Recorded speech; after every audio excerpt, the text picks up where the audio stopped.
자, 당신은 하늘에서 내려준 인물인데, 대통령인데, 이렇게 칭찬하던 사람이 어느 날 갑자기 힘을 뱉고 나는 이런 것은 이건 아니다. 목사님, 제가 언제쯤 할복하면 좋겠습니까? 목사님은 어떻게 성직자신데 어떻게 할복하시라고 하십니까? 제가 사실 당을 떠나려고 합니다. 탈당하겠습니다. 모든 책임을 제가 지겠습니다. 목사님, 그러나 제가 당을 탈당할 때는 제 타이밍은 저한테 맡겨주십시오.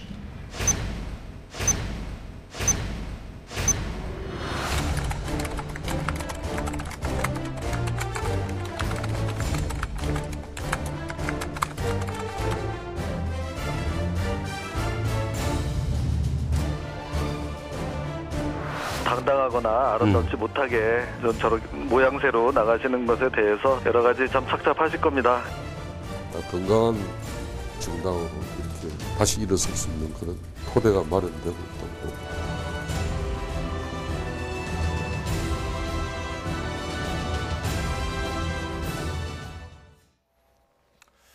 네, 팔선 서청원 의원이 자유한국당을 떠난다고 발표했습니다. 자, 이를 두고 진흙탕 계파 싸움을 피하려고 떠나는 것이냐, 아니면은 이 계파 갈등을 조기에 진화하려는 것이냐, 해석이 분분합니다. 실장님, 어떻게 봐야 될까요? 일단 서청원 의원이 왜 이 시점에서 당을 떠날까라는 생각이 많이 들 겁니다. 그런데 지금 좀 전에 왜 그 임명진 비대위원장에게 그 항변하는 모습 보셨잖아요. 그때도 이미 서청원 의원을 지목해서 당을 떠나라 하는 어떤 목소리가 컸는데 본인이 스스로 나서면서 또 막말 논란까지 감수하면서 자신이 당에 그대로 남았습니다. 그러니까 이유는 뭘까요? 저는 이렇게 봅니다. 서청원 의원이 구선 의원이고 사실 팔선이죠. 참 팔선 의원이고 구선은 김영삼 대통령이 구선이었고요. 팔선 의원이고 사실 거의 모든 것을 다 해봤습니다. 대통령 후보만 빼놓고 뭐 당 대표부터 시작을 해서 다 해봤지만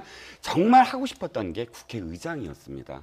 그 당시 임명진 비대위원장하고도 밀약설이 있었죠. 임명진 비대위원장한테 뭐라고 했냐면, 아니 당신이 나한테 국회의장 시켜준다고 밀약을 해놓고 나더러 떠나라고 하면 되느냐라고 그 밀약설도 폭로를 했는데, 아무튼 그때 당시에 정말로 끝까지 국회의장을 하고 싶었다라는 게 이제 그 측에서 이제 그 하는 이야기입니다. 근데 지금 아까 지방선거 결과가 나오지 않았습니까? 그리고 재보궐 결과가 나오지 않았습니까? 그러니까 130석을 더불어민주당이 획득을 하고 원내 일당은 이제 자유한국당은 꿈을 접어야만 했고, 그러니까 더 이상 뭐 자유한국당에 남아서 국회의장을 할 수 있는 가능성은 전혀 없어진 셈이죠. 그리고 사실 진짜 본인이 책임져야 된다면 좀 더 강력하게 뭔가 의사를 표명했어야 됐다. 아쉬움이 많죠. 왜냐하면 정계 은퇴도 있고 자신이 팔선까지 하고 더 이상 꿈을 못 이룬다면 더 사실 의원직을 계속 수행하는 것도 의미가 없지 않겠습니까? 그렇죠. 그러면 당을 위해서 정말 보수의 어떤 진영을 위해서 자신이 정계 은퇴까지도 이야기할 수 있어야 되는데 지금은 무소속. 그러니까 의원직은 계속 갖겠다. 그리고 아주 뭐 노병은 뭐 죽지 않는다. 이런 말씀을 하시고 이제 떠나는 것이 얼만큼 그러면 자신이 이번에 당을 떠나는 것이 당에 도움이 될까? 좀 아쉬움이 많이 남는 대목이다. 네, 꿈이 사라졌기 때문이다라고 분석을 해주셨는데, 노영희 변호사님은 어떻게 보십니까? 왜 갑자기 당을 나가겠다고 한 걸까요? 약간 책임 회피성 행동이 아닌가라는 생각이 좀 드는데요. 사실 이제 지방선거 끝나고 난 다음에 이제 누구든지 어떤 계파든지 책임을 져야 되는 거 아니겠습니까? 네. 책임을 지고 그다음에 본인들하고 좀 갈등이 있는 그런 계파는 좀 정리를 시키고 그 안에서 살아남은 또 계파들끼리 서로 간에 다시 재결집을 하는 그런 모양새로 가는 것이 앞으로의 수순인데, 지금 이제 친박 세력과 관련된 분들이 설 자리가 좀 없다라고 좀 판단한 게 아닌가. 왜냐하면 2016년도 총선에서 졌을 때에도 사실은 끝까지 버텼고요, 이분이. 네. 또 2017년 그 박근혜 전 대통령 탄핵과 관련된 일이 벌어졌을 때도 끝까지 버티지 않았습니까?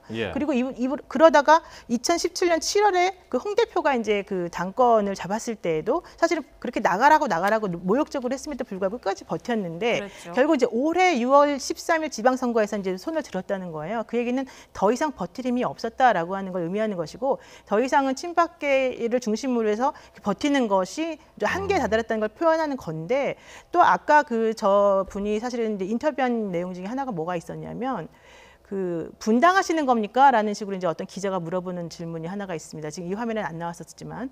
네, 그랬더니 서청원 의원이 분당? 무슨 분당이야? 탈당이야? 이렇게 말한 다음에 탈당하고 나서 다시 당을 만들면 되는 거지 왜 굳이 분당을 해야 된다고 얘기를 하냐 이제 이런 식으로 나무라는 내용이 이제 인터뷰에 나온 게 있었어요. 예. 그 얘기는 무슨 얘기냐면 내가 지금 현재 이 자유한국당에서는 나오지만 그것은 자유한국당에 남아 있으면서 계속해서 여러 사람으로도 공격받기 싫다. 또 이거에 관련된 책임을 따로 지기 싫다라고 하는 의미를 말하는 것이고 그럼에도 불구하고 본인은 정계를 완전히 은퇴하고 싶지 않고 뭔가 새를 모아서 방법이 있다면 다시 한번 해보고 싶다는 걸 의미하는 거거든요. 예. 근데 사실 이제 국회의원이 이거는 좀 약간 다른 문제이긴 합니다만 국회의원 같은 경우에 사실 정년 혹은 이제 일할 수 있는 가동 연한을 우리가 75세 정도까지 봐요. 근데 지금 이 서청원 의원이 1943년생이에요. 그래서 예. 사실은 이제 그런 식으로 따져보게 되면 어느 정도는 은퇴를 하시는 것이 맞는데 그런 모든 것들에 대해서는 전혀 일절 얘기하지 않으시면서 지금 본인이 나아갈 길에 대해서 어느 정도 지금 이 상황을 보려고 하는 그런 모양새를 취하고 있거든요. 그래서 예. 제가 봤을 때는 지금 현재 하고 있는 모습은 뭐 진정성 있는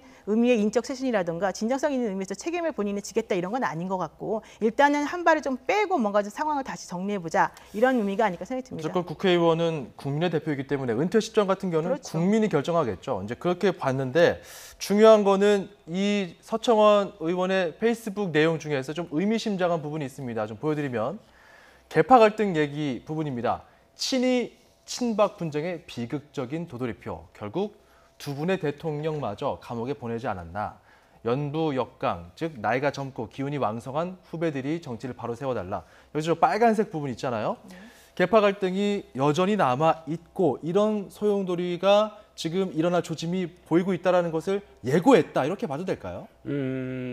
뭐 가능성이 있는 이야기이긴 하지만 저는 사실 계파 갈등이 진짜 일어날까는 거는 사실은 좀 의문입니다. 왜냐하면 예. 자 우리가 친이 친박이라는 이름을 언론이 이제 붙이기 시작하면서 공식화됐죠. 이명박 대통령 시절에 처음으로 사실 그 이 서청원 의원이 공천을 못 받고 공천 학살이라고 표현되는 그런 상황이 되고 또 나가서 친박연대라는 당을 만들고 다시 이제 복당을 하면서 박근혜 대통령 시절에 도리어 이제 친이계가 공천 학살이 되고 이런 분쟁의 어떤 사실 그 역사가 도돌이표로 정말 있어 왔습니다. 그런 어떤 의미를 역사를 한번 되돌이켜서 말씀하신 것 같고 왜 저는 이 계파가 다른 양상이 될 것 같으냐면 예. 친박 좌장 하지만 서청원 의원이 사실 친박 좌장으로서 어떤 권한이나 권력이 있었던 거는 거의 없었다. 우리가 불리기만 그렇게 됐지. 그리고 친박을 지금 이끌 수 있는 리더가 없다. 최경환 의원도 사실은 지금 뭐 거의 힘을 잃어가고 있고 또 다른 어떤 친박 뭐 의원이라봤자 김진태 의원이 지금 사실 난 아직도 친박이다라고 떳떳하게 이야기하고 당당하게 이야기하지 그렇게 친박이다라고 나서서 이야기할 수 있는 분들이 별로 없거든요. 또 예. 더군다나 초선 의원들은 사실 1년 동안, 2년 동안 지켜봤지만 자기 목소리를 낸 적이 이번이 처음입니다. 중진 의원들 네. 나가주십시오. 그 전에는 자기 목소리를 내는 의원들이 없었거든요. 그렇죠. 거의 눈치만 뭐 일관했다라는 비판을 받고 있고 그리고 도리어 이제 친이계 의원들을 다시 얘기하지만 친이계 의원들은 이미 공천 탈락되거나 솔직히 구심점이 없는 상황. 그러니까 네. 또 다른 어떤 양상의 어떤 뭐 분열이 있었으면 분열일까 친이 친박이라는 이름으로 분쟁이 있을 것 같지는 않다라고 예. 보였습니다.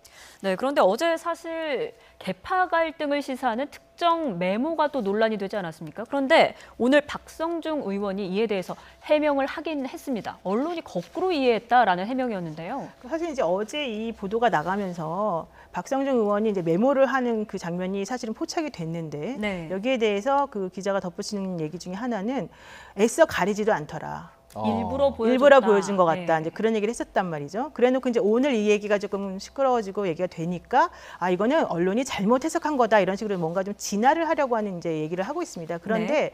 제가 봤을 때는 뭐 진화를 하려고 하거나 혹은 그러니까 언론이 거꾸로 해석한 거다라고 하는 것은 사실은 진정성이 있는 말은 아닌 것 같고 오히려 정말로 그 복당파 내부에서 일어난 일에 대해서 뭐 예상 시나리오를 적은 것이다. 뭐 이제 이런 얘기를 하고 있지만 실제 저런 식의 논의가 진행되면서 계파 간의 갈등이나 이런 것들이 우리가 겉으로 보는 것보다 훨씬 심하게 내부적으로는 지금 갈등 상황에 놓여 있는 것이 아닌가라는 생각을 하고요. 예. 더더군다나 지금 저런 식의 메모를 그냥 뭐 물론 이제 우연을 가장한 여러 가지 행동이겠지만 이렇게 떳떳하게 보여주고 이게 이제 회자가 되게끔 얘기하는 것 자체가 사실 약간 고단수적인 전략적인 측면에서 일부러 한 게 아닌가라는 생각을 좀 하고 있습니다. 그러니까 저 내용이었거든요. 친박 비박 싸움의 격화 메모 내용 중에서 특히 이 친박 핵심이 모인다. 서청원, 이장우, 김진태 등 그리고 세력화가 필요하다, 적으로 본다, 목을 친다 이런 표현이 있으니까 김진태 의원이 트위터에 저 메모를 올리면서 야 이거 친박에 대한 공격이 지금 준비가 되는 것이 아니냐 이렇게 지금 얘기하면서 나는 뭐 그렇게까지 잘못한 게 없는데 이런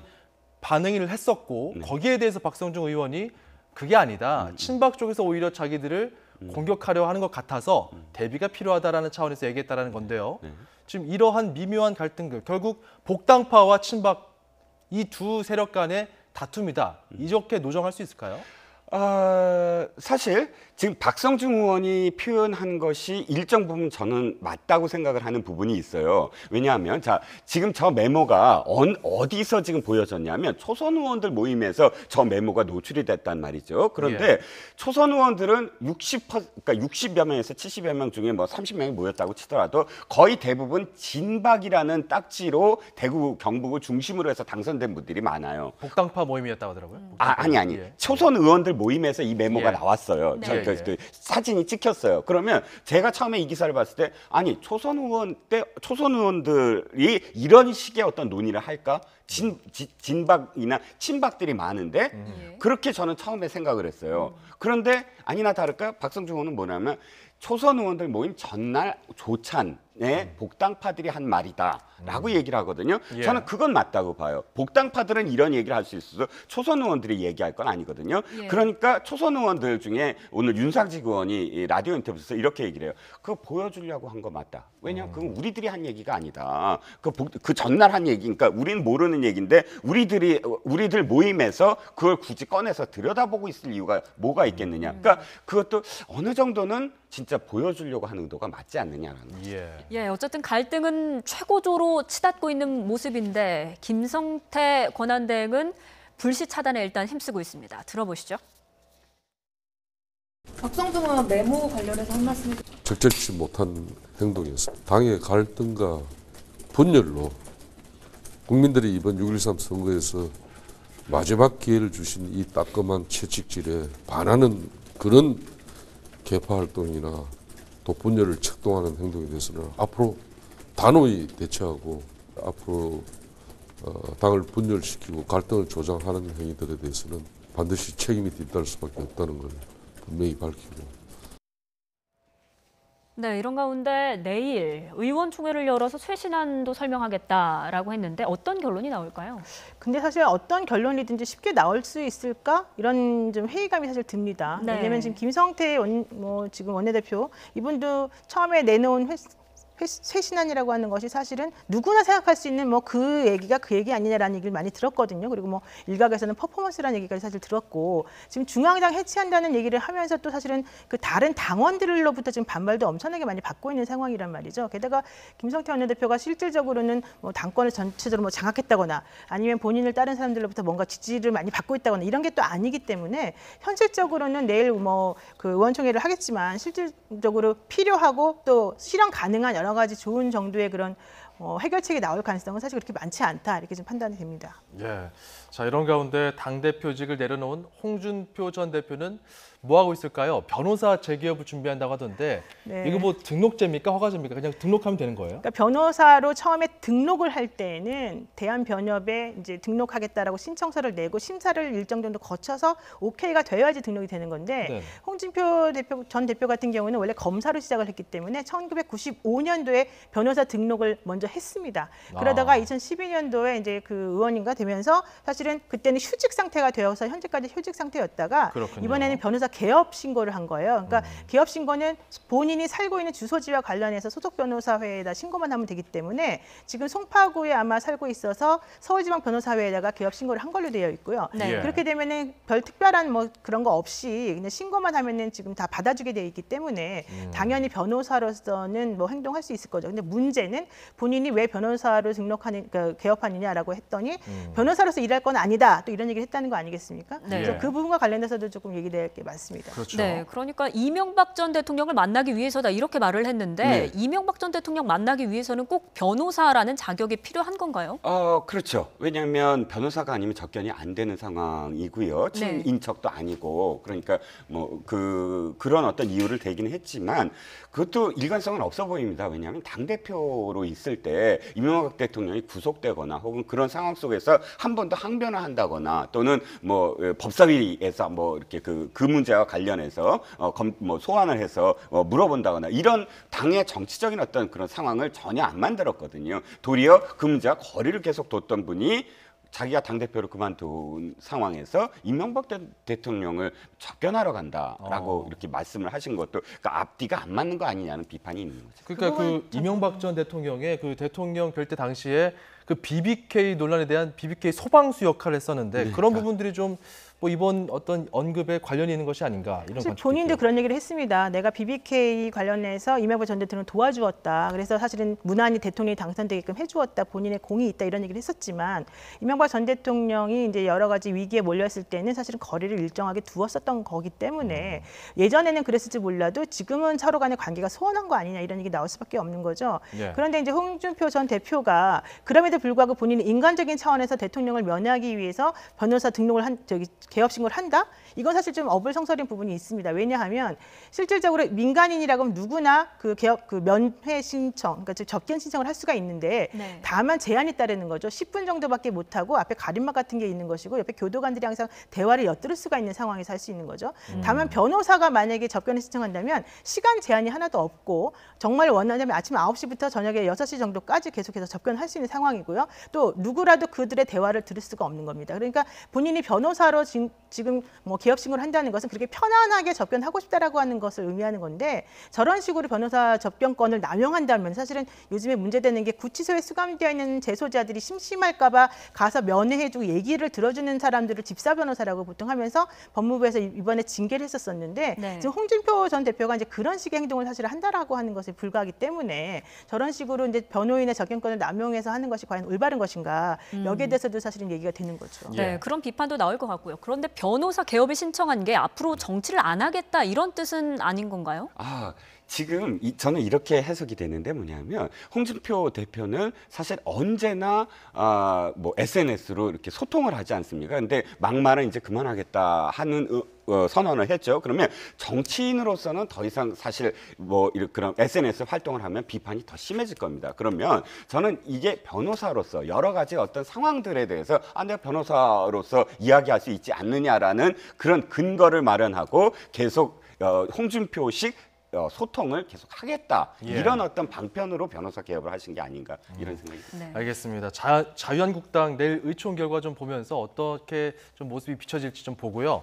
바른미래당은 그 캠프까지 열어서 워크숍을 통해 어떤 비전 그리고 어떤 정체성을 가져야 될지 고민을 했습니다. 그 결과가 오늘 나왔는데 핵심적인 부분을 저 색깔로 저희가 칠을 해놨는데요. 합리적인 진보, 개혁적 보수가 공존하는 새로운 정당이다. 저게 이제 결론이에요. 네, 그렇죠. 그런데 애초에 합리적 진보냐, 개혁적 보수냐 이게 헷갈린다는 얘기가 많아서 이번에 그 정체성 찾기 워크숍 했던 것 같은데 이 결과는 어떻게 이해될까요? 그러니까 사실 이번에 그 바른미래당이 선거에서 참패한 원인 중에 하나가 그 당이 주장하고 있는 정체성이 과연 무엇인지에 대해서 국민에게 설득을 제대로 못 시켰다. 그리고 그런 식으로 미래에 대한 비전을 제시해주지 못했다 이런 거 아니었습니까? 그래서 양평까지 가서 사실은 워크숍을 했던 것이고 그리고 정말로 뭐 어떤 우리 YTN에 자주 나오는 평론가님은 안철수 전 대표에게 이제 정계를 떠나라 이런 얘기까지 했단 말이죠.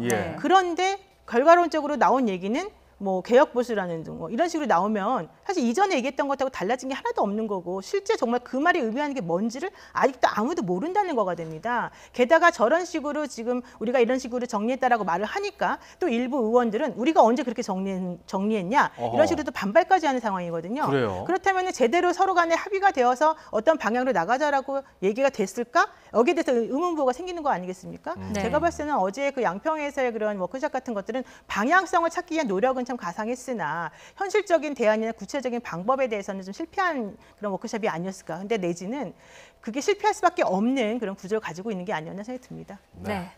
자, 오늘 여기까지 듣겠습니다. 지금까지 이종근 데일리안 논설실장 노영희 변호사와 함께했습니다. 두 분 고맙습니다.